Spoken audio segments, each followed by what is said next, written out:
Hello, നമസ്കാരം.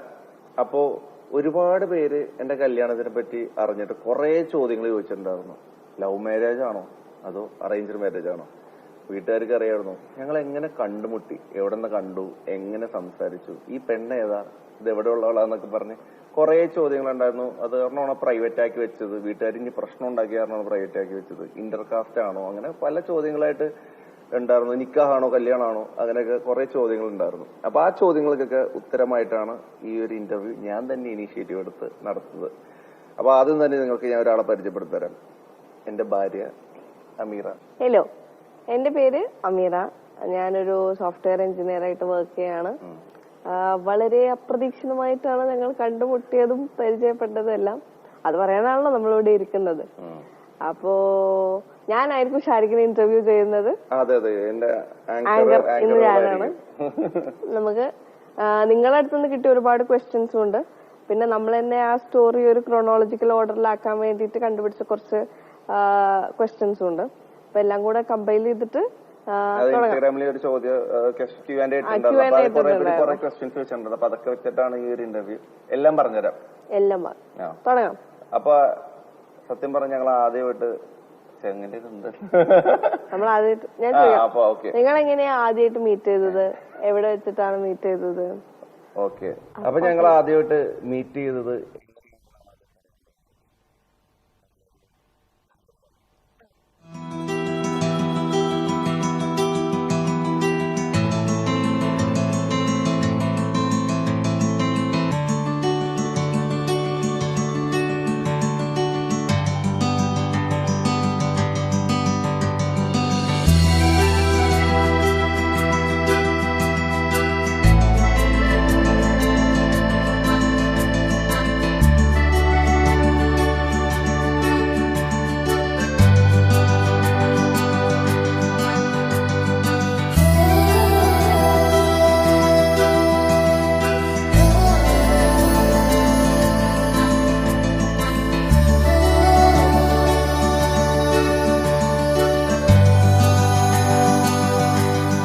അന്ന് ആ റെസ്റ്റോറൻറ്റിൽ വെച്ച് ഞാൻ തീരുമാനിച്ചു, മറ്റൊരാൾക്ക് മോളെ ഞാൻ വിട്ടുകൊടുക്കില്ല. അവള് എന്റെയാന്ന്. അയ്യോ, ഇതിങ്ങനെയല്ല. സത്യം പറഞ്ഞ ഇങ്ങനെയല്ല. ഇത് ഞങ്ങൾ വെറുതെ ഒരു വിഷ്വലി നിങ്ങൾ കാണിച്ചത്. ശരിക്കും ഞങ്ങളെ പരിചയപ്പെട്ട എങ്ങനെയാന്ന് വെച്ചാൽ ഞാൻ പറയാം. എന്റെ കുറച്ച് ഫ്രണ്ട്സ്, ഞാനിവിടെ കാക്കനാട് വർക്ക് ചെയ്യുന്നതുകൊണ്ട് ഇവിടെ ഒരു ഫ്ലാറ്റിലാണ് സ്റ്റേ ചെയ്യുന്നത്. അപ്പൊ എന്റെ കുറച്ച് ട്രിവാൻഡ്രത്തുള്ള ഫ്രണ്ട്സ് അവര് ചുമ്മാ ഞങ്ങളുടെ കൂടെ നിൽക്കാൻ വേണ്ടിയിട്ട്, ഞങ്ങൾ കോളേജിൽ പഠിച്ച കുറച്ച് പേരാണ് നിൽക്കുന്നത്, അപ്പൊ ഞങ്ങളുടെ കൂടെ നിൽക്കാൻ വേണ്ടിയിട്ട് വന്നു. അങ്ങനെ ഞങ്ങൾ രാത്രി ഡിന്നർ കഴിക്കാൻ പോണായിരുന്നു. ഡിന്നർ കഴിക്കാൻ ഞങ്ങൾ താലിലാണ് പോയത്. ബിക്കോസ് താലില് കുറച്ച് പോപ്പുലേഷൻ കൂടുതലായിരിക്കും, അപ്പൊ വായി നോക്കാം, കളക്ഷൻ എടുക്കാം എന്നുള്ള ഉദ്ദേശത്തിലാണ് പോയത്. ഞങ്ങൾ അവിടെ ചെന്നപ്പോ എന്റെ കൂടെ ഉള്ള ഒരു ഫ്രണ്ട് ജ്യോതി പറഞ്ഞു, ദേ ആ നിക്കുന്നത് മറ്റേ ഇൻഫ്ലുവൻസർ ആണെന്ന് പറഞ്ഞു. ഞാൻ ചോദിച്ചു ഏത്? ഞങ്ങൾ താലിലൊക്കെ കയറി ഇരുന്ന് അവളെ എന്റെ ഇൻസ്റ്റാഗ്രാമിൽ കാണിച്ചത് ഇതാണ് അയാള്. അപ്പൊ ഞാൻ അങ്ങനെ നോക്കിയപ്പോ പുള്ളിക്കാരന്റെ ഇൻസ്റ്റാഗ്രാമിലുള്ള എല്ലാ ഫോട്ടോയിലും താടിയുണ്ട്. അന്ന് രാവിലെ അപ്ലോഡ് ചെയ്ത സ്റ്റോറിയിൽ വരെ താടി ഉണ്ടായിരുന്നു. പക്ഷെ അവിടെ നിക്കുന്ന ആള് ക്ലീൻ ഷേവ് ആയിരുന്നു, ഇച്ചിരി ഉണ്ടായിരുന്നു. അപ്പൊ ഞാൻ പറഞ്ഞു ഇത് അയാളല്ല. അവള് പറഞ്ഞത് അയാൾ തന്നെയാണ്. ഞാൻ പറഞ്ഞു അല്ലെന്നേ. അപ്പോ ഞങ്ങളൊരു ചെറിയ ഒരു വാക്തർക്കത്തിലോട്ട് പോയി. ആ ഒരു കോൺവെർസേഷൻ എൻഡ് ചെയ്യാൻ വേണ്ടിട്ട് ഞാൻ പറഞ്ഞു നമുക്ക് മെസ്സേജ് അയക്കാം. അത് എൻഡ് ചെയ്യാൻ വേണ്ടി മാത്രം 100K+ ഫോളോവേഴ്സുള്ള ഒരാള് മെസ്സേജിന് റിപ്ലൈ ഒന്നും നമ്മൾ പ്രതീക്ഷിക്കുന്നില്ല. ഞാൻ പൊതുവെ റിപ്ലൈ ചെയ്യാറുണ്ട്. കോഴിയായോണ്ട് എല്ലാ മെസ്സേജിനും റിപ്ലൈ ചെയ്യാറുണ്ട്. എന്നെ ഇഷ്ടപ്പെട്ട് എനിക്ക് മെസ്സേജ് അയക്കുന്ന എന്താണ് നീ ഇഷ്ടപ്പെട്ടല്ലായിരിക്കും, എന്നെ ഇഷ്ടപ്പെടുന്ന ആൾക്കാരെ എനിക്ക് മെസ്സേജ് അയക്കാറുണ്ട്. അപ്പൊ അവർക്ക് ഞാൻ റിപ്ലൈ കൊടുക്കാറുണ്ട്. ഞാൻ അയച്ച മെസ്സേജ് 2019 അയക്കാറുണ്ട്. ഞാൻ അയച്ച മെസ്സേജ് ഹേയ് താലിലുണ്ടോ? ഞാൻ അപ്പൊ തന്നെ റിപ്ലൈ കൊടുത്തില്ല. ഞാൻ കണ്ടിട്ട് പോലും ഇല്ല മെസ്സേജ്, ഞാൻ മൈൻഡ് ചെയ്തിട്ടില്ല. അല്ല ഓക്കെ, ഇനിയിപ്പോ ഒരുപാട് സ്നേഹമുള്ള ആൾക്കാർ മെസ്സേജ് അയച്ചിട്ട് റിപ്ലൈ ആണെങ്കിൽ നമ്മൾ എന്താ ചെയ്യാം? ആ ഉണ്ട്. ഇവിടെ അങ്ങനെയൊന്നല്ല. ഉണ്ടായിരുന്നു, അവിടെയും താലിലുണ്ടായിരുന്നു, ഇന്നലെ വന്നോ? ഞാൻ ആക്ച്വലി ഒരു ഓഡിഷന് വേണ്ടി ഒരു ക്ലീൻ ഷേവ് ചെയ്തിട്ട് ഒരു പരിപാടി ഉണ്ടായിരുന്നു. ഒരു ആമസോൺ പ്രൈമിന്റെ ഒരു ഓഡിഷൻ ആയിരുന്നു. അപ്പൊ അത് കിട്ടിയില്ല, ഹിന്ദി ആയിരുന്നു. അപ്പൊ അതിനുവേണ്ടി ഞാൻ ക്ലീൻ ഷേവ് ഒക്കെ ചെയ്ത് ആക്ച്വലി എന്റെ ഒരു ഫ്രണ്ടിന്റെ ബാച്ചിലർ പാർട്ടി ആയിരുന്നു ആതിരയുടെ. അപ്പൊ ഞാനും ഞങ്ങളുടെ ഫ്രണ്ട്സ് ഒരു ഗ്യാങ് ഉണ്ട്. ആ ഗ്യാങ് മൊത്തം ഞങ്ങൾ താലിന്റെ ഫ്രണ്ടിൽ നിൽക്കുന്ന സമയത്താണ് ഞാൻ അവിടെ കയറിയെന്ന് ഇവിടെ കണ്ടെന്ന് പറയുന്നത്. ഞാൻ ചിരിച്ചു എന്ന് പറയുന്നത് ഞാൻ ഓർമ്മയില്ല എനിക്ക്. ഞാൻ ചിരിച്ചിട്ടുണ്ടാവും. അതെ, എല്ലാരും കാണുമ്പോ ചിരിയാണല്ലോ. സന്തോഷത്തോടെ ഒരാളെ നോക്കി ചിരിക്കുന്നത് എല്ലാവർക്കും ഇഷ്ടമുള്ള ഒരു കാര്യമാണ്. ഞാൻ എല്ലാവരും നോക്കി ചിരിക്കും. ആ ചിരി നിന്ന് അവർക്ക് സന്തോഷത്തോടെ അങ്ങനെ ഞാൻ നോക്കി ചിരിച്ചു. ഇവിടെ ഇതിന് വേറെ ഒക്കെ ചിന്തിക്കണം. എന്നിട്ട് അപ്പൊ ഞാൻ അവിടെ അങ്ങനെ നിന്നു. അപ്പൊ അവിടെ വെച്ച് കണ്ടത് ആളുകളെ. അപ്പൊ ആള് എനിക്ക് മെസ്സേജ് അയച്ചിട്ടുണ്ടാവും. ഞാനപ്പോ അന്ന് പോയി. പിന്നെ അടുത്ത ദിവസം ഉച്ചതിന് ശേഷമാണ് ഞാനിത് മെസ്സേജ് കണ്ടത്. അത് ഞാൻ മെസ്സേജിന് റിപ്ലൈ കൊടുത്തു. റിപ്ലൈ ചെയ്തിട്ട് അടുത്ത ചോദ്യം, റിപ്ലൈ കൊടുത്തിട്ട് പിന്നെ ചാറ്റ് ചെയ്തോണ്ടിരിക്കണ ആള് എവിടെയാ, ഫുഡ് കഴിച്ചോ, കുളിച്ചോ, കിടന്നോ, എന്നോട് ചോദിച്ച കാര്യമാണ്. എന്നോട് ചോദിച്ച കാര്യ ഇതൊക്കെ. എന്നോട് ചോദിച്ചില്ല നീ? എന്നോടും ചോദിച്ചില്ല ഇതൊക്കെ? ഇല്ല. അല്ല, ഞങ്ങൾ അടപടലം ഫ്ലേർട്ട് ചെയ്തു. അങ്ങോട്ടും ഇങ്ങോട്ടും രസമായിട്ടൊക്കെ ഫ്ലേർട്ട് ചെയ്തു. അങ്ങനെ കുറെ ഫ്ലേർട്ട് ഒക്കെ ചെയ്തു ഞങ്ങള്. അങ്ങനെ കുറെ മെസ്സേജ് അയച്ചു. പിന്നെ എങ്ങനെയാ മീറ്റ് ചെയ്തത്? ചാറ്റ് ചെയ്ത് കുറെ ദിവസങ്ങൾക്ക് ശേഷം. അതെ, 15-ാം തീയതി വലിയ ചാറ്റ്. 14-ാം തീയതി മെസ്സേജ് അയച്ചു. 15-ാം തീയതി ചാറ്റ് ചെയ്തു. 15-ാം തീയതി പരിപാടി. 15-ാം തീയതി റിപ്ലൈ ചെയ്തു. 16-ാം തീയതി ചുമ്മാ മെസ്സേജ് അയച്ചു. 17-ാം തീയതി മീറ്റ് ചെയ്തു. ജസ്റ്റ് ഒന്ന് കാണാന്ന് പറഞ്ഞ് ഞാൻ ക്രിക്കറ്റ് കളിയൊക്കെ കഴിഞ്ഞ് വന്ന വഴിക്ക് നമ്മള് അങ്ങനെയല്ല. 16-ാം തീയതി ജിമ്മിൽ പോയിട്ട് ഒരാൾ എന്നോട് പറയണേ, എനിക്ക് ഇവിടുന്ന് DLF കാണാം, എനിക്ക് ഇവിടുന്ന് DLF കാണാം. അപ്പൊ എനിക്ക് തോന്നി അത് എനിക്ക് ഒരു സിഗ്നല് തരുന്നയാ കാണാൻ വേണ്ടിട്ട്. അപ്പൊ ഞാൻ ഓക്കെ കാണാം. അല്ലാതെ സിഗ്നല് കിട്ടിയത് മനസ്സിലാക്കിക്കൊണ്ട് കാണാന്ന് പറഞ്ഞല്ലേ? താനൊരു പാവാന്ന് ഓർത്തിട്ട് പറഞ്ഞു. ഞാൻ പാവല്ലേ? അപ്പൊ അങ്ങനെയാണ് ഞങ്ങള് ഫസ്റ്റ് മീറ്റ് ചെയ്തത്. ബർഗർ ജംഗ്ഷനിലാണ്. പുള്ളി മെസ്സേജ് അയക്കണ സമയത്ത് എന്നോട് ചോദിച്ചിട്ടുണ്ടായിരുന്നു ഹൈറ്റ് എത്രയാണ്. സ്വാഭാവികമായിട്ട് ആൾക്കാർ ഫ്ലേർട്ട് ചെയ്യുമ്പോ വീട് എവിടെയാ, നാട് എവിടെയാ, എന്തൊക്കെയാ ഇഷ്ടം എന്നൊക്കെ ചോദിക്കും. ഹൈറ്റ് എത്രയാന്ന് ചോദിക്കണ ആദ്യമായിട്ട് കാണണായിരുന്നു. എനിക്ക് ഹൈറ്റ് ഉള്ള ഞാൻ ചോദിക്കാറുണ്ട്. പക്ഷെ ഫസ്റ്റ് മീറ്റ് ചെയ്യാൻ വന്നെന്ന് വണ്ടിന്ന് ഇറങ്ങിയപ്പോ മനസ്സിലായി ഇതേ കുത്തബ് മിനാർ നടന്നു വരുന്ന പോലെ ഉണ്ടായിരുന്നു. അപ്പൊ മനസ്സിലായി ഹൈറ്റ് എന്തുകൊണ്ടാ ചോദിച്ചത്. എന്നിട്ട് ഞങ്ങള് ബർഗർ ജംഗ്ഷനിൽ പോയിട്ട് മെസ്സി ഫ്രൈസ് കഴിച്ചു. അവർക്ക് ഫ്രീ പ്രൊമോഷൻ. അങ്ങനെയാണ് ഫസ്റ്റ് മീറ്റ്. ഇനി അടുത്ത ക്വസ്റ്റ്യൻ വന്നേക്കുന്നത് ഞാൻ നോട്ട് ചെയ്ത് വെച്ചിട്ടുണ്ട്. ഞങ്ങള് നോട്ട് ചെയ്ത് വെച്ചിട്ടുണ്ട് കുറെ പേര് ക്വസ്റ്റ്യൻസ്. വീട്ടിൽ അവതരിപ്പിച്ചപ്പോൾ ഉള്ള റിയാക്ഷൻ. വീട്ടില് അവതരിപ്പിച്ചപ്പോൾ ഉള്ള റിയാക്ഷൻ എന്ന് പറഞ്ഞാൽ നിങ്ങൾ എന്നോട് പറഞ്ഞത് എന്റെ വീട്ടിലെ റിയാക്ഷൻ ഞാൻ പറയാം. ഓക്കെ. എന്റെ വീട്ടിലെ റിയാക്ഷൻ എന്ന് പറഞ്ഞാൽ എന്നെ എങ്ങനെയെങ്കിലും കെട്ടിക്കണമെന്നുള്ള സീനിലായിരുന്നു. വേഗം കെട്ട് ഒരു പെണ്ണിനെ സെറ്റ് ചെയ്യുന്നല്ല, ഉമ്മിച്ച് നോക്കാം. ഞാൻ പറഞ്ഞ ഞാൻ എങ്ങനെയെങ്കിലും ആളെ കണ്ടുപിടിച്ചോളാം. അപ്പൊ ഞാനും ഒരു ആള് വരുമെന്നുള്ളൊരു ഇതിലായിരുന്നു. വരും, എപ്പോഴായാലും വരും, 30 വയസ്സ് കഴിഞ്ഞാലും വരും. ഉമ്മച്ചിക്ക് 30 വയസ്സിന് മുമ്പ് കെട്ടിക്കണം എന്നുള്ള സ്കീം ഉണ്ടായിരുന്നു. അപ്പൊ ഞാനും 30 വയസ്സിനുള്ളിൽ കെട്ടണം എന്ന് ദൃഢപ്രതിജ്ഞ എടുത്ത് നടക്കണമായിരുന്നു.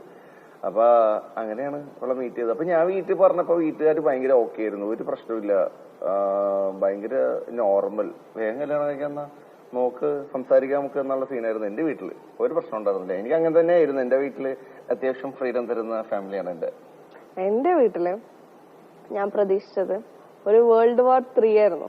ഒന്നാമത് ഷാരിഖിന്റെ കരിയർ. എന്റെ ഫാമിലി കുറച്ച് ഓർത്തഡോക്സ് ആണ്, ഞാനല്ലെങ്കിലും. അപ്പൊ ഞാനൊരു World War III പ്രതീക്ഷിച്ചിങ്ങനെ പറഞ്ഞു, കല്യാണം കഴിക്കാം, നല്ല പയ്യനാണല്ലോ എന്നൊക്കെ. ഞാനിന്റെ അന്തം വിട്ടു. സത്യം എന്നോട് പറഞ്ഞ് പേടിപ്പിച്ച എന്താന്ന് വെച്ചാൽ ഇത് ഭയങ്കര പ്രശ്നമാവും, എന്റെ വീട്ടിൽ ഉറപ്പായിട്ട് പ്രശ്നം ഉണ്ടാവും, ഭയങ്കര World War III ഉണ്ടാവും, അത്രയും പ്രശ്നങ്ങളുണ്ടാവും, ഇവളെ കെട്ടിയുടെ ഇവളെ ചിലപ്പോ വീട്ടിൽ പോയി കഴിഞ്ഞാൽ വീട്ടിൽ നിന്ന് പുറത്തിറക്കി വിടില്ല എന്നൊക്കെ പറഞ്ഞിട്ട് ആ പാവ ഉപ്പ, പാവ ഉമ്മ, പാവൻ 2 അനിയന്മാര്, പാവം ഇവരൊന്നും ഒരു പ്രശ്നമില്ല. ഇവളെന്നെ പറഞ്ഞ് പേടിപ്പിച്ചത്. ഞാനാണെങ്കിൽ ഷാരിഖിന്റെ അടുത്ത് ഭയങ്കര hype കൊടുത്തേക്കായിരുന്നു. World War III, World War II ഒന്നുമല്ല, World War III ആണ് നടക്കാൻ പോണത്. ഒരു തേങ്ങയുണ്ട്. എനിക്ക് സത്യം പറഞ്ഞാൽ വിഷമായി പോയി. ഞാനിങ്ങനെ ഒരു അടി ഉണ്ടാക്കാൻ മുട്ടി നിൽക്കണായിരുന്നു. ഒന്നും നടന്നില്ല. നമുക്ക് വേഗം കല്യാണം കഴിക്കാന്നുള്ള മൂടായി അവര്. അല്ല, ആദ്യം ഞങ്ങൾ സത്യം പറഞ്ഞ ഈ റിലേഷൻ ഇങ്ങനെ ക്ലൂസ് കൊടുത്തുകൊണ്ടിരുന്നുണ്ടായിരുന്നു. അതല്ല, സീരിയസ് കൈൻഡ് ഓഫ് റിലേഷൻ അങ്ങനെയല്ല. നമ്മൾ നോക്കിട്ട് ഇഷ്ടപ്പെട്ടിട്ട് നമുക്ക് അതായിരുന്നു ഉദ്ദേശിച്ചത്. സത്യം പറഞ്ഞാൽ ഞാനൊരു കാഷ്വൽ ഡേറ്റ് ചെയ്യാന്ന് വിചാരിച്ചു. ആദ്യത്തെ കാഷ്വൽ ഡേറ്റ് ആണ്. പക്ഷെ എനിക്ക് മനസ്സിലായി എന്നെ കൊണ്ട് അത് പറ്റില്ല എന്ന്. അപ്പൊ ഞാൻ പറഞ്ഞു എന്നെ കൊണ്ട് പറ്റില്ല, ഐ എം സോറി, തന്റെ സമയം കളഞ്ഞതിന് സോറി, ഇനി മീറ്റ് ചെയ്യണ്ടെന്ന് പറഞ്ഞു.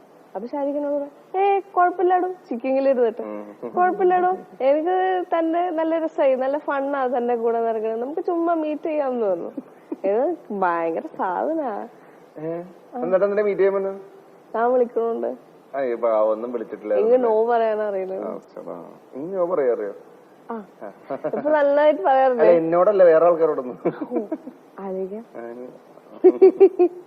വീട്ടില് നമ്മൾ ഡയറക്റ്റ് വീട്ടുകാരെ തമ്മിൽ മീറ്റ് ചെയ്യിപ്പിച്ചില്ല ആദ്യം ഞാൻ ഷാരിഖിന്റെ ഉമ്മീനെ പോയി കണ്ടു അല്ല ആണ് പെരുന്നാൾ ആദ്യം ഞാൻ വന്നു അതുണ്ട് സോറി ഒന്നും അത് പക്ഷെ ഓർമ്മ ഉണ്ടാവില്ല മീറ്റ് ചെയ്യിപ്പിക്കാനല്ല അത് ഞാൻ ഫ്രണ്ട്സ് എന്നുള്ള രീതിയിൽ പെരുന്നാൾക്ക് ചുമ്മാ ഫുഡ് കഴിക്കാൻ വേണ്ടി വിളിച്ചതല്ലായിരുന്നു വീട്ടില് ഞങ്ങള് അപ്പൊ അങ്ങനെ അമ്പും മോട്ടും ഉണ്ടായിരുന്നു എഡിച്ചനും ജെയിനിയും ഉണ്ടായിരുന്നു അപ്പൊ ഞങ്ങളെല്ലാരും കൂടി ഉള്ള വീട്ടില് പെരുന്നാളിന് പോയി ചെന്ന് അപ്പൊ ഉപ്പയൊക്കെ ഉണ്ട് ഉപ്പൊക്കെ അറിയാന്ന് തോന്നണു പക്ഷെ അന്ന് ആരും മൈൻഡ് ആക്കിയില്ല ഇല്ലല്ലോ ഒന്നും മൈൻഡ് തന്നില്ല ഇവരെല്ലാരും പറഞ്ഞു ഉപ്പ ഭയങ്കര സീരിയസ് ആന്നൊക്കെ പക്ഷെ ഉപ്പ ഭയങ്കര ചില്ലായിരുന്നു പിന്നെ അങ്ങോട്ട് അപ്പൊ അത് ഞങ്ങള് സീരിയസ് ആന്ന് പറഞ്ഞപ്പോ ഉപ്പ ചില്ലായി ഉപ്പ അതുവരെ ഭയങ്കര ഒന്നും മിണ്ടൊന്നുമില്ല അങ്ങനെയായിരുന്നു പിന്നെ അത് കഴിഞ്ഞിട്ട് ഞാൻ ഷാരിഖിന്റെ ഉമ്മീനെ മീറ്റ് ചെയ്തു അടുത്ത ദിവസം അല്ല അതിനു മുമ്പ് ഞാൻ മുന്നിമനും മീറ്റ് ചെയ്തു വെളുത്താനും അത് നെക്സ്റ്റ് ഡേ അത് കഴിഞ്ഞിട്ടുള്ള ആദ്യം ഞാൻ ഉമ്മീനെ മീറ്റ് ചെയ്തു അതിന് അടുത്ത ദിവസം എന്റെ ഇത്താക്ക് അഡ്മിഷന് വേണ്ടിട്ട് അവര് അങ്കമാലി വരെ വരുന്നുണ്ട് അപ്പൊ ഞങ്ങള് അവിടെ പോയിട്ട് അവരെ മീറ്റ് ചെയ്തു അപ്പൊ എല്ലാരും ഭയങ്കര ഹാപ്പി ആയി പിന്നെ പയ്യെ ഫാമിലീസ് തമ്മിൽ മീറ്റ് ചെയ്യിപ്പിക്കാന്ന് വിചാരിച്ചു അങ്ങനെ എന്റെ ഉപ്പയമ്മയും ഇവിടെ വന്നു പിന്നെ അവിടെ വന്നത് വേറെ പരിപാടിയായിട്ട് തന്നെ നടത്തി അത് ചെറിയൊരു സത്യം പറഞ്ഞാൽ ഞങ്ങള് ഒന്നും പുറത്തു വിട്ടിട്ടില്ലായിരുന്നു നിക്കാഹ് ആവണ വരെ അല്ലെങ്കിൽ കല്യാണത്തിന്റെ അന്നെല്ലാം പുറത്തു വിടാൻ പക്ഷെ നമ്മൾ ഇടക്കിടക്ക് സ്റ്റോറീസ് ഒക്കെ ഇടാറുണ്ടായിരുന്നു നമ്മുടെ ഫോട്ടോസ് സ്റ്റോറീസ് ഇടാറുണ്ട് ഗേൾഫ്രണ്ട് ബോയ് ഫ്രണ്ട് അല്ലെങ്കിൽ ഡേറ്റിംഗ് ആണെന്നുള്ള രീതിയിൽ ആൾക്കാർ ബർത്ത്ഡേക്ക് പോസ്റ്റ് ഇട്ടിട്ടുണ്ടായിരുന്നു അപ്പോഴാണ് കുറച്ച് പേർക്ക് മനസ്സിലായ മൈ ലവ് എന്നൊക്കെ പറഞ്ഞ ചാറ്റ് ജിപിടിനെ കൊണ്ട് എഴുതിപ്പിച്ചോ എല്ലാരും അറിഞ്ഞു അത് ചാറ്റ് ജിപിടി ഇപ്പൊ എല്ലാവരും യൂസ് ചെയ്യുന്നുണ്ടല്ലോ അതിനെന്താ പ്രശ്നം ഇമോഷണൽ ആയിട്ട് എഴുതണം ഇമോഷണൽ ആയിട്ട് ഞാൻ എഴുതി കൊടുക്കണ കാരണമുള്ള ഇമോഷണൽ ആയിട്ട് തിരിച്ചു വരുന്നത് അല്ലാതെ ഇമോഷൻലെസ് ആയിട്ട് ഞാൻ എഴുതി കൊടുത്താൽ caption for birthday girl friends birthday വള്ളിയോ caption for girl friends birthday അങ്ങനെയൊന്നുമല്ല ഞാൻ എഴുതി കൊടുത്തത് ഞാൻ പറഞ്ഞത് എനിക്കിപ്പോ ഓർമ്മയില്ല അത് എന്തൊക്കെ ഞാൻ പറഞ്ഞു കൊടുത്തത് ഞാൻ അതിന് ഓപ്ഷൻസ് കൊടുത്തപ്പോഴാണ് അത് അതിനെ ഓക്കെ ഇനിയിപ്പോ അടുത്തത് എന്താന്ന് പറയാനുള്ള എൻഗേജ്മെന്റ് ആക്ച്വലി ഞങ്ങൾക്ക് എൻഗേജ്മെന്റ് നടന്നു എൻഗേജ്മെന്റ് അല്ല സത്യം പറഞ്ഞല്ലേ ഇത് വീട്ടുകാർ അറിഞ്ഞു കഴിഞ്ഞപ്പോഴേക്കും വീട്ടുകാർക്കൊരു അല്ല ഞങ്ങൾ തന്നെ പറഞ്ഞു അല്ല എന്നും രാവിലെ മാത്രം വീഡിയോ കോൾ ചെയ്തിരുന്ന എന്റെ അമ്മ രാത്രി വീഡിയോ കോൾ ചെയ്യാൻ തുടങ്ങി ഒരു 8 മണിയൊക്കെ ആകുമ്പോ അപ്പൊ ഞാന് ചിലപ്പോ സിനിമക്ക് പോയിട്ടുണ്ടാവും അല്ലെങ്കിൽ ഞങ്ങൾ പുറത്ത് ഫുഡ് കഴിക്കാൻ പോയിട്ടുണ്ടാവും ഞങ്ങൾ ഡെയിലി മീറ്റ് ചെയ്യാറുണ്ട് ഞങ്ങൾ എന്തെങ്കിലുമൊക്കെ ആക്ടിവിറ്റീസിലായിരിക്കും അപ്പൊ മോളിയും എവിടെയാ ഞാൻ പറഞ്ഞ സിനിമക്ക് കയറിയതാ ഇത്ര രാത്രിയായിട്ട് നിനക്ക് കേറാനായില്ലേ ആ ഒരു ചോദ്യം വന്നു അപ്പൊ ഞങ്ങൾക്ക് ഇച്ചിരി സമാധാനം നഷ്ടപ്പെട്ടതുകൊണ്ട് നമ്മൾ എന്ത് ചെയ്തു വീട്ടില് അവതരിപ്പിച്ചു നമുക്കൊരു ചെറിയ എൻഗേജ്മെന്റ് രീതിയിൽ നടത്തിയിടാം എന്നുള്ളത് അപ്പൊ വീട്ടുകാർ പറഞ്ഞു എൻഗേജ്മെന്റ് ഒന്നും പറ്റത്തില്ല നിക്കാഹ് ഭയങ്കര സീനാക്കിയില്ല ഇങ്ങനെ പറഞ്ഞു സീനൊന്നും ആക്കിയില്ല നിക്കാഹ് നടത്താന്ന് പറഞ്ഞു അപ്പൊ ഞാൻ വീട്ടിൽ പറഞ്ഞു ഇങ്ങനെയുള്ള പറഞ്ഞു അതാ നല്ലത് നിക്കാഹ് നടത്തി വെക്കാം ഞാൻ പറഞ്ഞല്ലേ എനിക്ക് കുറച്ചും കൂടി ഗ്രാൻഡ് ആയിട്ട് പരിപാടി നടത്തണം അപ്പൊ അതിപ്പോ കുഴപ്പമില്ല അപ്പൊ പറഞ്ഞ് ചെറിയൊരു പരിപാടിയാക്കാം നമുക്ക് 100 പേരുടെ പരിപാടി 2 വീട്ടുകാരുടെയും കൂടി 100 പേരുടെ പരിപാടി വീട്ടിൽ വെച്ച് ചെറിയൊരു സ്റ്റേജ് കെട്ടിയിട്ട് നമുക്ക് അവിടെ തന്നെ വീട്ടിൽ വെച്ച് ചെറിയൊരു പരിപാടിയായിട്ട് നടത്താം അപ്പൊ പിന്നെ കുഴപ്പമില്ലല്ലോ അപ്പൊ ഞാൻ അവർക്ക് ശരിയാ ഒരു ചെറിയൊരു റീൽ ഐഫോണിൽ തന്നെ ഷൂട്ട് ചെയ്തിട്ട് ഞാൻ തന്നെ എഡിറ്റ് ചെയ്ത് ഞാൻ തന്നെ ഇടാം അപ്പൊ പിന്നെ കുഴപ്പമില്ല എന്റെ നിക്കാഹാണെന്ന് പറഞ്ഞാൽ സത്യം പറഞ്ഞത് നിക്കാഹായിരുന്നു കല്യാണമല്ല നിക്കാഹ് മാത്രം നടത്തിയിട്ടുള്ളൂ അപ്പോ അങ്ങനെ പ്ലാൻ ചെയ്ത സംഭവം ഇവര് മലപ്പുറംകാരെ അറിയാമല്ലോ പ്ലാൻ ചെയ്ത് അത് 1000 പേരുടെ 1500 1700 പേരുടെ പരിപാടി അപ്പൊ ഞാൻ പറഞ്ഞു ഇത് വലിയ പരിപാടിയായാലും ഞങ്ങളുടെ വീട്ടിൽ വെച്ച് നടത്തിയാൽ പോലും ഒരു 500 പേരുടെ പരിപാടി അല്ലെങ്കിൽ 800 പേരുടെ പരിപാടി മാക്സിമം ഉണ്ടാവുള്ളൂ കല്യാണമായിട്ട് നടത്തിയ അപ്പൊ ഇത് ഏറ്റവും കുറച്ച് നടത്തി ഇവര്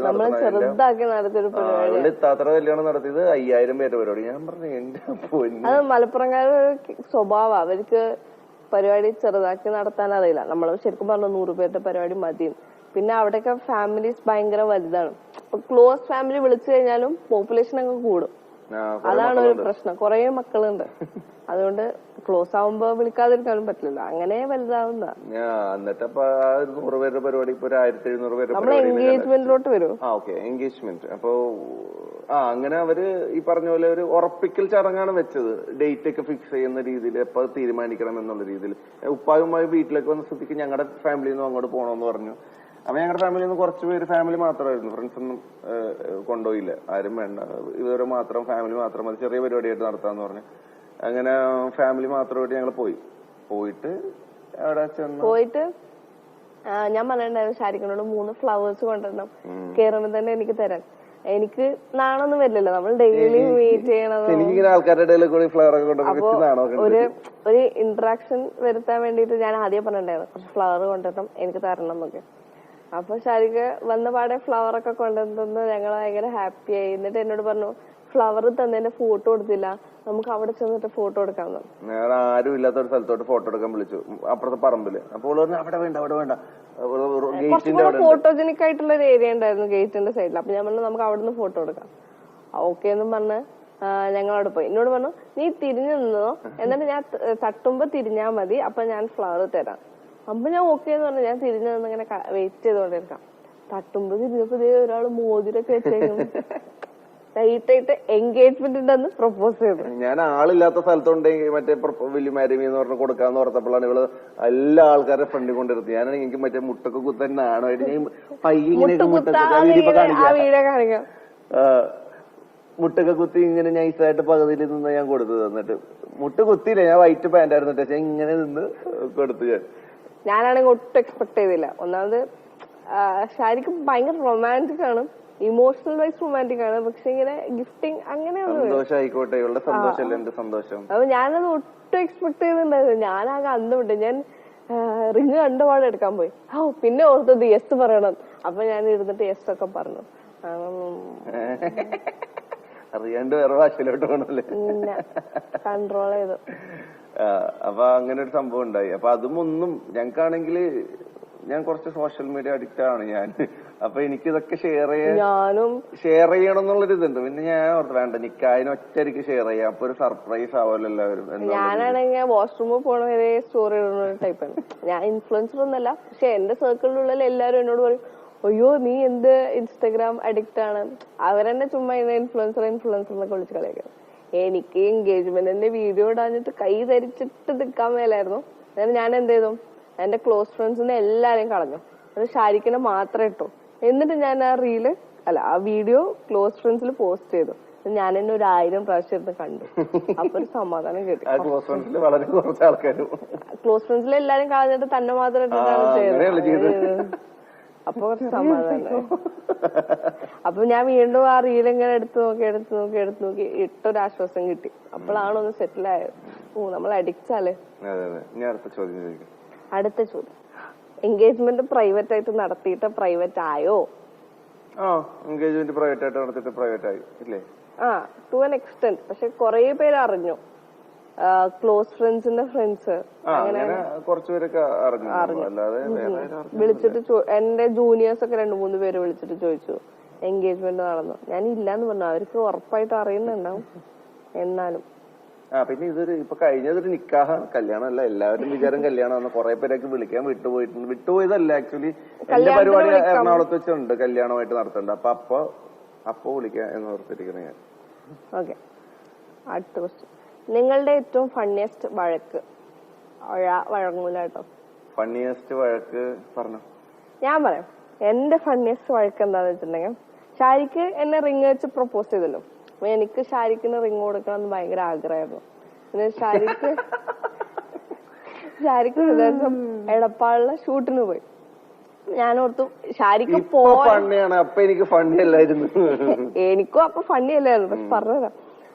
അപ്പൊ ഷാരിഖ് എടപ്പാളിൽ പോയി. അപ്പൊ ഷാരിഖ് പോയ സിറ്റുവേഷൻ എനിക്ക് ഭയങ്കര നല്ലതാ. അല്ലെങ്കിൽ ഞങ്ങൾ അധികം ഒരുമിച്ചായിരിക്കും. ഞാൻ ഓഫീസിൽ നിന്ന് ഇറങ്ങിയ പിന്നെ ഷാരിഖിന്റെ കൂടെ ആയിരിക്കും. അപ്പൊ എനിക്ക് പോയി സാധനം മേടിക്കാലോ. ഞാൻ ഭയങ്കര ഹാപ്പി ആയിട്ട് എടുക്കാം. അപ്പൊ ഞാൻ ഓർത്തു, ഞാൻ ഭയങ്കര ഹാപ്പി ആയിട്ട് ഇരുന്നുണ്ടെങ്കിൽ എനിക്ക് അപ്ഡേറ്റ് ചെയ്യാൻ പ്രത്യേകിച്ച് കാര്യമൊന്നും ഉണ്ടാവില്ല. കാരണം ഇവിടെ പോകുന്നു അവിടെ പോകുന്നു സെറ്റ് ചെയ്യുന്നതൊക്കെ ഷാരിഖ് അറിയും. അതുകൊണ്ട് ചെറുതായിട്ട് വഴക്കിടാന്ന് പറഞ്ഞു. ഞാൻ പറഞ്ഞു, താൻ എന്നെ ഷൂട്ടിംഗ് ലൊക്കേഷനിൽ കൊണ്ടുപോയില്ലല്ലോ. അമ്പു ഉണ്ടായിരുന്നു, ഞങ്ങളുടെ ഫ്രണ്ടാ. അമ്പുവിന്റെ വൈഫാണ് മോട്ടു. അപ്പൊ അമ്പു മോട്ടൂനെ കൊണ്ടുപോയി അമ്പു മോട്ടൂനെ ഒക്കെ കൊണ്ടുപോയിട്ടുണ്ട്, താൻ എന്നെ കൊണ്ടുപോയില്ലല്ലോ എന്ന് പറഞ്ഞ്. ഈ ടൂണല്ലായിരുന്നു. അല്ല ആദ്യം അങ്ങനെ പറഞ്ഞു. അപ്പൊ ശരിക്കും കുറച്ച് നിന്നെ അങ്ങനെ കൊണ്ടുപോകാൻ പറ്റില്ല, നീ എന്റെ ഭാര്യ ഒന്നല്ലല്ലോ എന്നുള്ള രീതി പറഞ്ഞു. അല്ല ഭാര്യ ഒന്നല്ല, ഷൂട്ടിംഗ് ലൊക്കേഷനിൽ ഇപ്പൊ അങ്ങനെ പെട്ടെന്ന് എനിക്ക് കൊണ്ടുപോകാൻ പറ്റില്ല. പക്ഷെ എന്നാലും കൊണ്ടുപോയിട്ടൊക്കെ ഉണ്ട് കേട്ടോ. പറഞ്ഞു. അപ്പൊ പിന്നെ അങ്ങനെ പറഞ്ഞു ഞാനിത് ആദ്യം തമാശക്കാണ് ഉദ്ദേശിച്ചെങ്കിലും ഷാരിഖിന്റെ എക്സ്പ്ലനേഷൻ കേട്ട് നോക്കുമ്പോ എനിക്കിങ്ങനെ തരിച്ചു കയറി ലാസ്റ്റ് അത് പൊരിഞ്ഞായിട്ടായി. രാത്രി മൊത്തം അടി കൂടി. നൈറ്റ് ഷൂട്ടാണ് എനിക്ക്. നൈറ്റ് ഷൂട്ടാ. രാത്രി മൊത്തം അടി കൂടി രാവിലെ ഷൂട്ട് കഴിഞ്ഞ് നേരെ വന്നല്ലേ DLF-ലോട്ട് അടി സോൾവ് ചെയ്യാൻ. എന്നിട്ട് മലപ്പുറത്തുനിന്ന് ഷൂട്ട് കഴിഞ്ഞ പോയി. എന്നിട്ട് അടി സോൾവ് ചെയ്തു. എന്നിട്ട് വൈകുന്നേരം ഞാൻ പ്രപ്പോസ് ചെയ്യാൻ പോയപ്പോ പറഞ്ഞു വൈകിട്ട് ഈ പ്രപ്പോസൽ ഉണ്ടായിരുന്നല്ലോ. ഫ്ലവറൊക്കെ വാങ്ങിച്ച ആള് കഫേല് കൊണ്ടുപോയി എന്നെയും തിരിച്ച് പ്രപ്പോസ് ചെയ്ത് റിങ് കിട്ടാന്ന്. അപ്പൊ എന്നെ സംബന്ധിച്ചിടത്തോളം ഭയങ്കര ഫണ്ണി ആയിപ്പോയി. കാരണം വെറുതെ ഒരു അടി കൂടിയത് ശരിക്കും ഭയങ്കര സീരിയസ് ആയി പോയി. വേറൊരു ഫണ്ണിയസ്റ്റ് വഴക്കൊക്കെ ഉണ്ട്. അതിന്റെ കാര്യം എന്താണെന്ന് എനിക്ക് ഓർമ്മയില്ല. ജയിലറിലോട്ട് വരിക. Jailer cinema, Rajinikanth, Nelson, Mohanlal, ഇവരൊക്കെ ലാലേട്ടനും എല്ലാവരും ഉള്ള പടം. ഫാൻ ഷോക്ക് ബുക്ക് ചെയ്തേക്കണം. ഒരു മാസം മുമ്പ് ബുക്ക് ചെയ്ത് വെച്ചേക്കണം ഫാൻ ഷോക്ക് കവിതയില്. രാവിലെ 4:30 എന്തോ ഷോ. അത് എന്നിട്ട് ഇത് തലേന്ന് ഒരു കുഴപ്പമില്ല. തലേന്ന് ഇതുപോലെ വൈകിട്ടായപ്പോ എന്തോ ചെറിയൊരു വഴക്കിട്ട് അത് വലിയ വഴക്കായി. അപ്പൊ രാവിലെ 4:30 പോണത്. എല്ലാവരും ഉണ്ട്, ഫ്രണ്ട്സൊക്കെ ആയിട്ട് പോണതാണ്. ഭയങ്കര മൂഡിലിരിക്കണായിരുന്നു പടത്തിന് പോകാൻ. തലേന്നായപ്പോ മൂഡ് മൊത്തം പോയി. രാത്രി ആയപ്പോ അതിന്റെ വെളുപ്പിന് 4:30 എണീറ്റ് 5 മണിക്കത് ഷോ തോന്നുന്നു കവിതയില്. അതെ താനെല്ലാം കേട്ടില്ല, ഞാൻ വിളിച്ചതുമില്ല. പിന്നെ ശരൺ വിളിച്ചപ്പോഴാണ് ഞാനും ആ വഴക്കിന്റെ ഇതില് ഞാനും ഉറങ്ങിപ്പോയി. അല്ലെങ്കിൽ ഞാൻ പടത്തിനൊക്കെ പോകുന്ന പറഞ്ഞാൽ ചാടി എണീക്കണ അലാം പോലും ഞാൻ കേട്ടില്ല. അപ്പൊ കൂട്ടുകാരും ശരം വിളിച്ച് എണീറ്റപ്പോഴാണ് ഞാൻ അറിഞ്ഞത്. എന്നിട്ട് ഇവളെയും വിളിച്ചോണ്ടും പോയി. ഇപ്പൊ ഇവളെ വിളിച്ചപ്പോ നമ്മളാണെങ്കിൽ ടീഷർട്ടൊക്കെ പ്രിന്റ് ചെയ്തിട്ടുണ്ടായിരുന്നു. ശരം മറ്റേ ടീഷർട്ടൊക്കെ പ്രിന്റ് ചെയ്യിപ്പിച്ച് വെച്ചിട്ടുണ്ട് ലാലേട്ടന്റെ കൂടെയുള്ള സാധനം. എന്നിട്ട് ഞങ്ങൾ അവിടെ ചെന്നപ്പോ തന്നെ ഇവളുടെ മോദം ഒരു കൊട്ടയുണ്ട് ഇങ്ങനെ. എന്നിട്ട് അപ്പൊ എല്ലാവർക്കും മനസ്സിലായി എന്താ ചെറിയൊരു മോട്ടോമൊക്കെ മനസ്സിലായി. എന്നിട്ട് ജയിലറിന് കയറിയിരിക്കണം. അത്രയും ആൾക്കാരവിടെ ആരവും പരിപാടിയും പ്രശ്നങ്ങളൊക്കെ നടക്കണം. അകത്ത് കയറിയിരുന്നു. അപ്പൊ അപ്പുറത്ത് ശരൺ ഇരിക്കുന്നു, ഇപ്പുറത്ത് അമ്പും മോട്ടോ ഒക്കെ ഇരിക്കുന്നു, ഞാൻ നടക്കിരിക്കുന്നു. പിന്നെ ശരണിന്റെ കുറച്ച് ഫ്രണ്ട്സ് ഒക്കെ ഉണ്ട്. കാരണം ജയിലർ എന്ന് പറഞ്ഞാൽ അത്ര അടിപൊളി പടം വരുന്നുണ്ട്. അത് എനിക്ക് എൻജോയ് ചെയ്യാൻ പറ്റിയില്ല. ആ ഫാൻ ഷോയിൽ ഇരുന്നിട്ട് ശരൺ എന്നിട്ട് ശരിക്കട്ടോ എനിക്ക് കൈയൊക്കെ പൊക്കി. ഞാൻ ഇവിടെ നോക്കുമ്പോ ഇവിടെ ചെറുതാണ്. എനിക്കാണെങ്കിൽ ആഘോഷിക്കണമെന്നുണ്ട്. പടത്തിന് മറ്റേ സീനൊക്കെ ആണല്ലോ. ലാലേട്ടനൊക്കെ വരുമ്പോ ചാടി എണീക്കണമെന്നൊക്കെ ഉണ്ട്. പക്ഷെ ഇവളുടെ മറ്റേ എന്നിട്ട് വേറൊരു സീൻ അറിയോ, അത്രയും ആരവും അവിടെ ഒച്ചപ്പാടും ബഹളം ഉള്ള അടുത്തിരുന്ന് ഞാൻ നോക്കുമ്പോ ഞാൻ അപ്പുറം ആൾക്കാരെങ്കിലും കണ്ട തല്ലിക്കൊല്ലൂടെ. ലാലേട്ടൻ മറ്റേ തമന്നിനൊന്നും കണ്ടിട്ടില്ല. ഞാൻ തമന്നിനെ കണ്ടിട്ടേ ഇല്ല. സെക്കൻഡ് ഹാഫ് തുടങ്ങിയത് ഞാൻ ഉറങ്ങി. മറ്റേ പാട്ടൊക്കെ കാവാലയ്യൊക്കെ വരുമ്പോ വിളിരുന്ന് ഉറങ്ങണം. ഞാൻ നോക്കുമ്പോ എനിക്കാണെങ്കിൽ ഇത് കണ്ടിട്ട് ദേഷ്യം പിന്നെ എനിക്കാണെങ്കിൽ ആഘോഷിക്കാനും പറ്റുള്ള രജനീകാന്ത് ഫാൻസോ ലാലേട്ടൻ ഫാൻസോ ഉണ്ടെങ്കിൽ തെറി വിളിക്കരുത് കേട്ടോ. പക്ഷെ ഞങ്ങള് പോയി. അത് കഴിഞ്ഞിട്ട് 2 ദിവസം വീണ്ടും പോയി കണ്ടു. PVR പോയി കണ്ടു. സമാധാനത്തോടെ കണ്ടു. ഓ സമ്മതിച്ചു ഞാൻ. ഫസ്റ്റ് കിസ് അതില്ല അത് ഒന്നുമില്ല. ഷാരിഖിന്റെ എത്രാമത്തെ റിലേഷൻഷിപ്പാണ്?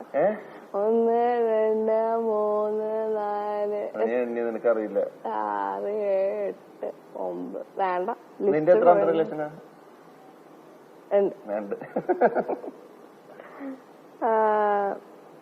ഞാൻ വന്നതുകൊണ്ട് ഷാരിഖിന്റെ ജീവിതത്തിൽ നിന്നും ഉണ്ടായ മാറ്റങ്ങൾ. നീ വന്നുകൊണ്ട് ഷാരിഖിന്റെ ജീവിതത്തിൽ ഉണ്ടായ മാറ്റങ്ങൾ? എന്റെ ജീവിതത്തിലുണ്ടായ മാറ്റങ്ങള് എന്റെ കൂടുതൽ ടൈം നിനക്ക് വേണ്ടി സ്പെൻഡ് ചെയ്യാൻ തുടങ്ങി. അത്രയുള്ളൂ. പിന്നെ ഇൻസ്റ്റാഗ്രാം റീൽസ്. ഓക്കെ, അത് വലിയൊരു കാര്യമാണ്. സത്യം പറഞ്ഞ ഞാൻ ആക്ച്വലി ഞാൻ സിനിമ മാത്രമായിട്ട് ഇങ്ങനെ പോവാം എന്നുള്ളൊരു മൈൻഡായിരുന്നു. സിനിമയാണ് എന്നുള്ളത് എക്സ്ട്രീം അല്ല, ആ രീതി മാത്രം. പക്ഷേ ഞാൻ ചോദിക്കുമ്പോ പറയും ഞാനൊരു ആക്ടറാണ്. ഞാൻ വേറെ ഒന്നും ചെയ്യില്ല. ഞാൻ ഒരു ആക്ടറാണ്. ഞാൻ ആക്ടിങ് മാത്രമേ ചെയ്യുള്ളൂ, അതും സിനിമയില്. അപ്പൊ ഞാൻ പറഞ്ഞു ചുമ്മാ റീൽസ് ചെയ്ത് നോക്ക്, താൻ എന്തായാലും ഫെമിലിയർ ഫേസ് ആണ്, ഒന്നുമില്ലെങ്കിൽ അഭിനയത്തിന്റെ പ്രാക്ടീസ് അല്ലേ. സീരീസിലേക്ക് നിൽക്കുന്ന സമയത്ത് ആ കത്തിയുന്ന ആ സമയത്ത് ആ ഇത് എല്ലാം നഷ്ടപ്പെട്ടു. ഞാൻ പിന്നെ അത് കണ്ടിന്യൂസ് ആയിട്ട് ചെയ്യായിരുന്നതുകൊണ്ട് ഞാൻ പടത്തിലൊക്കെ പോയി പടം ചെയ്യാൻ നോക്കി. പിന്നെ പറഞ്ഞ പോലെ പടം സിനിമ കോവിഡ് ആയി. അപ്പൊ ആ സമയത്ത് പണി കിട്ടി, മൊത്തത്തിൽ ഉള്ള പടങ്ങളൊക്കെ ഡ്രോപ്പായി. പിന്നെ ഈ പറഞ്ഞ പോലെ പിന്നെയും ആ ഒരു ലൈം ലൈറ്റിൽ നിന്ന് പോയി. അപ്പോഴേക്കും കുറെ പിള്ളേരൊക്കെ കയറി വന്നു, ലൈം ലൈറ്റിലായവരൊക്കെ. അപ്പൊ ഞാൻ പിന്നെ എനിക്കത് ചെയ്യാൻ, എനിക്ക് ആ പഴയ പോലെ ചെയ്യണം താല്പര്യമില്ല. എനിക്ക് സിനിമ ചെയ്യണം അല്ലെങ്കിൽ പടം ചെയ്യണം അങ്ങനെയുള്ള താല്പര്യത്തിലായിരുന്നു. അപ്പൊ ഈ പറഞ്ഞ പോലെ നമുക്ക് ഈ ഒരു നിലനിൽപ്പിനായിട്ട് എന്തെങ്കിലുമൊക്കെ ചെയ്യണമല്ലോ. അപ്പൊ ആ സമയത്ത് ഞാൻ പഴയ വീഡിയോനെ അപ്ലോഡ് ചെയ്യേണ്ടിരുന്ന വെച്ചാൽ അപ്പൊ ഇവളാണ് എന്നോട് പറഞ്ഞത് എന്തെങ്കിലും ചെയ്യ്, നമ്മള് വെറുതെ ഇരുന്നിട്ട് കാര്യമില്ല. ചുമ്മാ പറഞ്ഞത് എന്തെങ്കിലും ചെയ്യും. 2 വീഡിയോ ചെയ്ത് മൂപ്പർക്ക് അങ്ങ് പിന്നെ ഇൻസ്റ്റാഗ്രാമില് വീഡിയോ ചെയ്യാൻ തുടങ്ങി. ഇൻഫ്ലുവൻസർ എന്നുള്ള രീതിയിൽ അറിയപ്പെടാൻ താല്പര്യം. പക്ഷെ ഞാൻ ആലോചിച്ചപ്പോ എല്ലാവരും ഇൻഫ്ലുവൻസർ ആയവരൊക്കെ തന്നെയാണ്. ഇപ്പൊ സാഫ് ബോയ് ആണെങ്കിലും ഒരുപാട് ഇപ്പൊ നമ്മുടെ ചൂരലിന്റെ അവർ എല്ലാവരും സിനിമയിൽ അഭിനയിക്കണൊക്കെ ഇവരെല്ലാവരും ചെയ്തിട്ട് തന്നെ. അപ്പൊ ഇതൊരു നല്ല പരിപാടിയല്ല ഒന്നുമില്ല, ഇതൊരു ജീവിതമാർഗവുമാണ്. നമ്മുടെ ആ ലൈം ലൈറ്റ് അവിടെ നിർത്തുകയും ചെയ്യാം, നമുക്കൊരു ഇൻകം വരും, നമുക്ക് എല്ലാ രീതിയിലും മുന്നോട്ട് പോവുകയും ചെയ്യാം. സിനിമയിലൊക്കെ ഉള്ള ഒരു ഓപ്പർച്യൂണിറ്റിയും കൂടും. നല്ല പ്രാക്ടീസും അല്ലേ. പ്രാക്ടീസ്. പിന്നെ അതില് റീൽസിൽ അഭിനയിക്കുന്ന പറഞ്ഞാൽ കുറച്ചും കൂടി വേറെ ഓവർ ഇതാക്കിക്കണം. നമുക്ക് നാച്ചുറൽ ആയിട്ട് 2 രീതിയിലും എനിക്ക് അഭിനയിക്കാൻ അറിയാട്ടോ. എഡിറ്റിംഗും കട്ട്സ് ഒക്കെ എഡിറ്റിംഗ് പഠിച്ചു, കട്ട്സ് പഠിച്ചു. അങ്ങനെ കട്ട്സ് എഡിറ്റിംഗ് ഒന്നും തന്നെ എഡിറ്റിംഗ് പഠിച്ചു. BGM ഇടാൻ പഠിച്ചു. അത് കാരണം ഒരു ഇമോഷൻസ് എങ്ങനെയാണ് നമുക്ക് ക്യാരി ചെയ്യണെന്നുള്ളത് BGMലൂടെയാണല്ലോ. അപ്പൊ അതൊക്കെ നമ്മള് ഡൗൺലോഡ് ചെയ്ത് അതിനനുസരിച്ച് ചെയ്യാൻ പഠിച്ചു. അപ്പൊ അതൊക്കെ ചെയ്യാൻ പഠിച്ചത് കുട്ടി വന്ന കാരണമാണ്. കുഞ്ഞി കയറാ. അപ്പൊ അത് ചെയ്തു. പിന്നെ അതുപോലെ തന്നെ ഫേസ്ബുക്ക് ഞാൻ ആക്റ്റീവ് ആക്കി. ഫേസ്ബുക്കിൽ ഇൻകം വന്നു, എന്റെ മോണിറ്റൈസേഷൻ ഓണായി. ഇപ്പൊ യൂട്യൂബും ഓൾമോസ്റ്റ് മോണിറ്റൈസേഷൻ ഓണായിട്ടില്ല. ഇപ്പൊ ഓണാവും. പക്ഷെ നിങ്ങളും കൂടെ എല്ലാവരും കണ്ട് കഴിയുമ്പോഴേക്കും ഓണാവുമായിരിക്കും. ഓൾമോസ്റ്റ് ഓണാവാറായി. ഇപ്പൊ ജസ്റ്റ് കുറച്ച് വാച്ച് അവേഴ്സിന്റെ ഒരു പ്രശ്നം മാത്രമേ ഉള്ളൂ, ബാക്കിയെല്ലാം ഒക്കെ ഉണ്ട്. അപ്പൊ അതും കൂടി ഓണായി കഴിഞ്ഞാൽ സെറ്റായി. പിന്നെ വലിയ വലിയ യൂട്യൂബ് പ്ലാൻസും ഉണ്ട്. ഇനി വേറൊരു ചാനലിന്റെ കുറച്ച് സീരീസ് ഒക്കെ മാത്രം പറയണ്ടല്ലേ. അതൊക്കെ എല്ലാം നമ്മുടെ പ്ലാനാണ്. വരും. അതെ, അങ്ങനെ കുറച്ച് പ്ലാനുകളുണ്ട്. പിന്നെ ഷാരിക്ക് എന്റെ ജീവിതത്തിൽ എനിക്കുണ്ടായ മാറ്റം, ഞാൻ ഭയങ്കര ആംഗ്രി ബേർഡ് ആണ്. ഷാരിഖിനെ സംബന്ധിച്ചിടത്തോളം ഞാൻ എപ്പോഴും ഭയങ്കര ആംഗ്രി ബേർഡ് ആയിരിക്കും. പക്ഷെ ഷാരിഖ് വന്നതിന് ശേഷം ഞാൻ ഭയങ്കര കാമായിട്ടുണ്ട്. എന്റെ ഇംപ്രൂവ് ആയിട്ടുണ്ട്. അല്ല, ഒരു തോട്ട് പ്രോസസ്സിൽ ഒരു ചേഞ്ച് വന്നിട്ടുണ്ട്. ഞാനാണെങ്കിൽ എല്ലാം ഭയങ്കര വേർസ്റ്റ് കേസസ് മാത്രമേ ആലോചിക്കുള്ളൂ. ഞാനാണെങ്കിൽ പെട്ടെന്ന് ചിന്തിക്കുകയും ചെയ്യും. ഞാൻ ചിന്തിക്കുന്നത് മൊത്തം വേർസ്റ്റ് കേസസും ആയിരിക്കും. പക്ഷെ ഷാരിഖ് വന്നതിന് ശേഷമാണ് കുറച്ചും കൂടെ ഒപ്റ്റിമിസ്റ്റിക് ആയിട്ട് ആലോചിക്കുന്നത്. ഞാനിങ്ങനെ ചിന്തിച്ചു, അല്ല വെറുതെ ജീവിതത്തിനെ പറ്റിയില്ല, ചുമ്മാ കാറ് പോകുമ്പോ ആ ട്രക്ക് ചുമ്മാ ഒരു ട്രക്ക് ഇങ്ങനെ പാസ് ചെയ്ത് പോയിട്ടുണ്ടാവും. ഞാൻ ഇങ്ങനെ ഇത് ആലോചിക്കും, വീഡിയോ ചെയ്യുന്നതിന് മുമ്പ് കുറച്ചു റീച്ച് ആയില്ലെങ്കിൽ എന്ത് ചെയ്യുന്നു. ഞാൻ റീച്ച് ആയില്ലെങ്കിൽ എന്താ, നമ്മുടെ 100 പേരൊക്കെ കാണുള്ളൂ. 100 പേരല്ലേ കാണുള്ളൂ. 100 പേര് എത്ര പേര് കണ്ടാലും എന്താ, ഒരാളെ കണ്ടാലും മതി. കണ്ടില്ല, സത്യമില്ല ഞാൻ പറഞ്ഞു.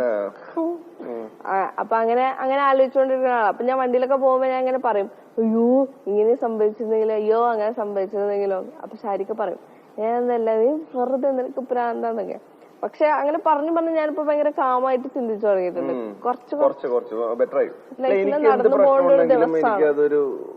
ഞാൻ എല്ലാം സിമ്പിൾ ആയിട്ട് കാണാറുള്ളൂ. ഞാനാണെങ്കിൽ മൊത്തത്തിൽ കോംപ്ലിക്കേറ്റഡ് ആയിട്ട് കാണുള്ളൂ. ജീവിതത്തിൽ എത്ര വലിയ പ്രശ്നം വന്നാലും എനിക്ക് സിമ്പിൾ ആയിട്ട് കാണുള്ളൂ. ഇതില് ചെറിയൊരു പ്രശ്നം വന്നാൽ തന്നെ ഭയങ്കര വലിയ പ്രശ്നമാക്കി മാറ്റുള്ളൂ. അതെ, അപ്പൊ അത് കുറച്ച് കാമായിട്ടുണ്ട് ഷാരിഖാണ്.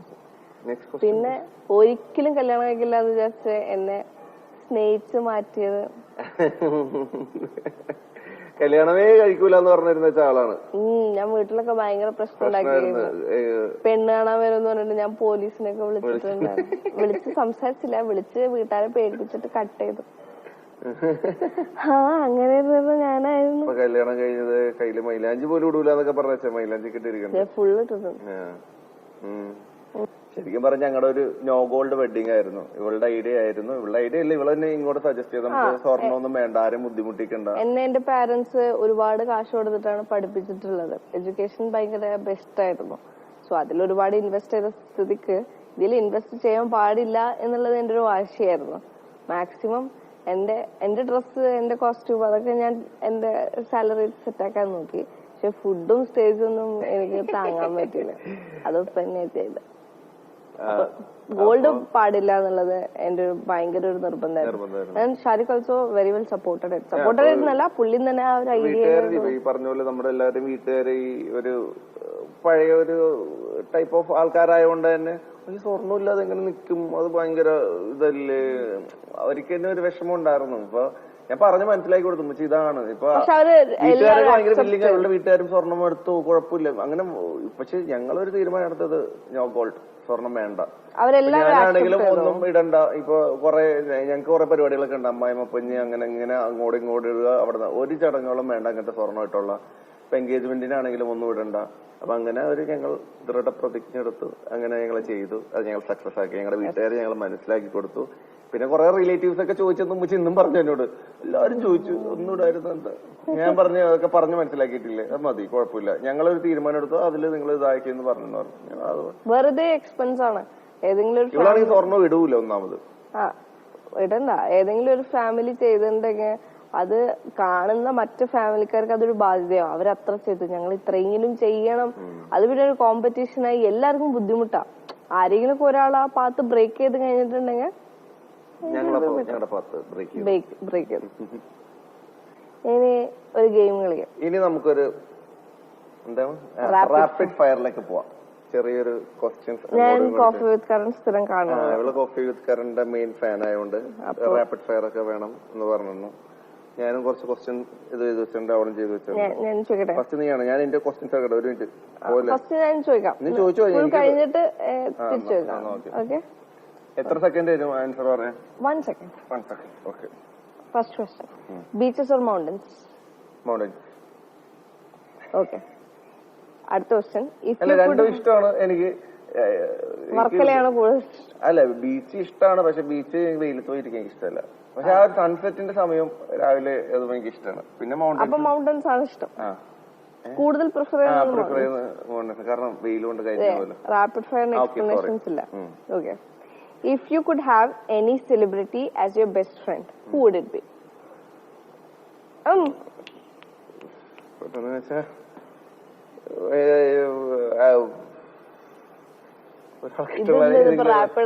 ഓക്കെ, ലോകേഷ് കനകരാജ്. ഞാൻ പുള്ളിയെ എന്റെ ഫ്രണ്ട് ആക്കിയിട്ട് പുള്ളിയുടെ പടത്തിൽ നായകനാവും. If your life was a movie, what would it be called? Go with the flow. അങ്ങനെ സിനിമ ഉണ്ടോ?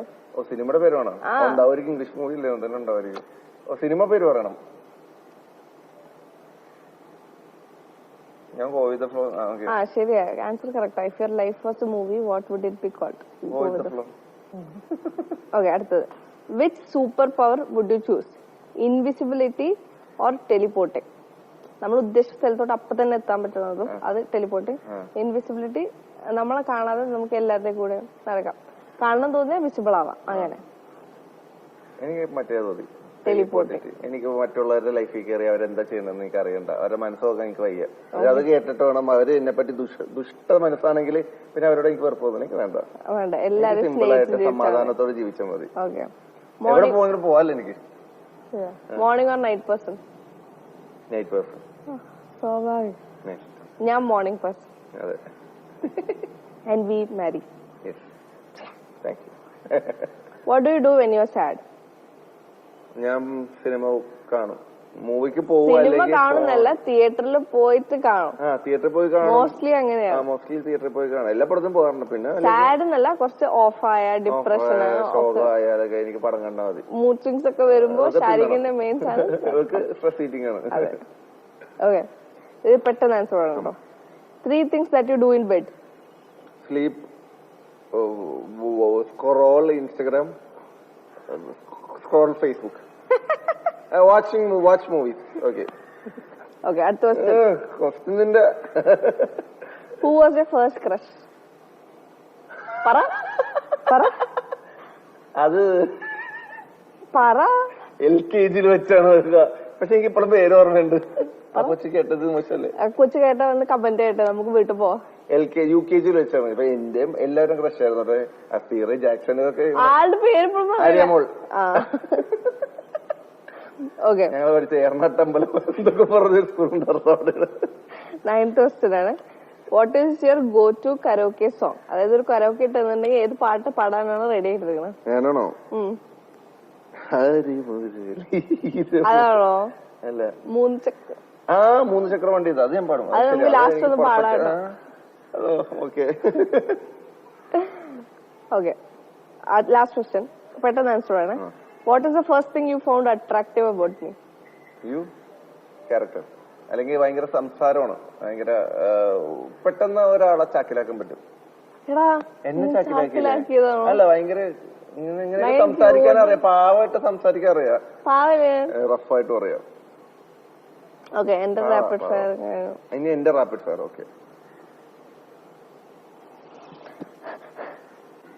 അപ്പൊ എന്റെ റാപ്പിഡ് ഫയറിലേക്ക് കിടക്കാം. First question, what's one thing you are excited to experience together as a married couple? Travel around the world. എനിക്ക് 5 things that make you happy. Remember, food, 8 hours sleep, you, being with you, and my family. Okay. My family as in our family. Okay. Your family is my family. Okay, yeah, I know. What would you do if you won $1 million today? I'll start planning a world tour. Okay. അത്രേ ഉള്ളൂ. If you could gain one quality or ability, what would it be? To not think a lot. അതായത് കുറെ negative കാര്യങ്ങൾ ചിന്തിക്കാതിരിക്കാൻ എനിക്കൊരു ability ഉണ്ടായിരുന്നെങ്കിൽ. Okay. If you could have any superpower, what would it be? Invisibility. ഒരു കള്ളി. എനിക്ക് അറിയണം, എനിക്ക് ശരിക്കും അറിയണം. If you could have any celebrity as your best friend, who would be it? ഞാനിത് നീ തന്ന ചോദ്യം തന്നെ. മുഹമ്മദ് ഷാരിഖ് തുണ്ടിപ്പറമ്പിൽ. വീട്ടുകാര് പറഞ്ഞു കൊടുത്തു. ഓക്കെ, ഞാൻ നിന്റെ ഓൾറെഡി നിന്റെ ഒപ്പം തന്നെയാണല്ലോ. ബെസ്റ്റ് ഫ്രണ്ട് തന്നെയാണല്ലോ നിന്റെ. Okay, can you tell a funny joke in less than 30 seconds? Joke. ചിരിപ്പിക്കണം. ജോക്ക്. യെസ്. ആ ഫണ്ണി ജോക്ക് പറഞ്ഞു. ചിരിച്ചില്ല. പറ. അങ്ങനെ ചോദിച്ചാ ഞാനിപ്പോ എന്ത് പറയാ? ഞാൻ പറ. അത് ജോക്കല്ല, ഫണ്ണി ജോക്ക് ഞാൻ പറഞ്ഞില്ല. Okay. What's one word you would use to describe me? ശുണ്ടാപ്പി. കുഴപ്പമില്ല, പറഞ്ഞോ. ശുണ്ടാപ്പി എന്നാ. Okay.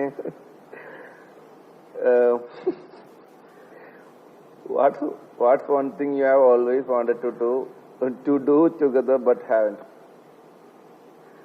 What's one thing you have always wanted to do together but haven't? I don't think that will be possible. ഒരു parachute ride ഒക്കെ possible ആണോ?